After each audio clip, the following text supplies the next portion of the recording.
আসসালামু আলাইকুম বন্ধুরা, আশা করি সবাই ভালো আছেন এবং সুস্থ আছেন। তো পদার্থ বিজ্ঞান প্রথম পত্র কুমিল্লা বোর্ড এইচএসসি 2024 ব্যাচে যে সমাধান রয়েছে সেটা নিয়ে চলে সমাধান আছে। তো এখানে আপনার 1 নং প্রশ্নের অ্যান্সারটা হবে ক, 2 নং প্রশ্নের অ্যান্সারটা হবে গ, 3 নং প্রশ্নের অ্যান্সারটা হবে ঘ, 4 নং প্রশ্নের অ্যান্সারটা হবে এখানে আপনার হচ্ছে গ, 5 নং প্রশ্নের অ্যান্সারটা হবে খ।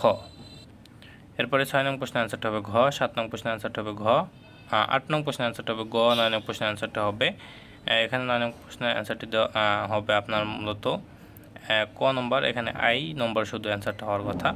এরপরে 10 নং প্রশ্নের অ্যান্সারটা হবে খ, 11 নং প্রশ্নের অ্যান্সারটা হবে খ, 12 নং প্রশ্নের অ্যান্সারটা হবে খ, 13 নং প্রশ্নের অ্যান্সারটা হবে গ, 14 নং প্রশ্নের অ্যান্সারটা হবে গ, 15 নং প্রশ্নের অ্যান্সারটা হবে এখানে আপনার ঘ, 16 নং প্রশ্নের অ্যান্সারটা হবে ঘ, 17 নং প্রশ্নের অ্যান্সারটা হবে এখানে আপনার ক।